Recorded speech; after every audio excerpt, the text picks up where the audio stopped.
କ'ଣ ଆଉ କହିବି, ମୁଣ୍ଡ କିଛି କାମ ଦଉନି।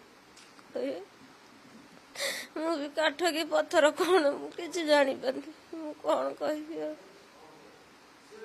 ମୁଁ ଏତିକି ଅନୁରୋଧ କରୁଛି, ମୋ ପିଲାକୁ ଯେଉଁମାନେ ମୋ କୋଳ ଶୂନ୍ୟ କଲେ ସେମାନଙ୍କୁ ଉଚିତ ଶାସ୍ତି ମିଳୁ, ମୋ ପୁଅ ଆତ୍ମା ଶାନ୍ତି ପାଉ, ଆମ ବାପା ମାଆଙ୍କର ଆତ୍ମା ଶାନ୍ତି ପାଉ।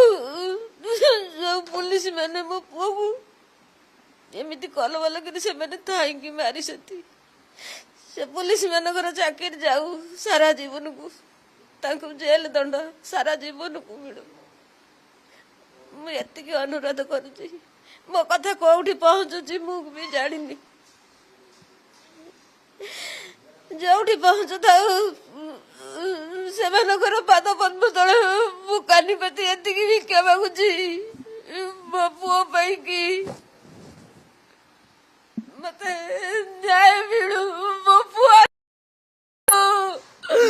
ମୋର ତ ସବୁ ସରିଗଲା, ଆଉ କିଛି ନାହିଁ, ଆଉ କଣ ଅଛି? ମୋ କଣ ଶୁଦ୍ଧ, ମୁଁ କେମିତି ବଞ୍ଚୁଛି ମୁଁ ବି ଜାଣିପାରୁନି।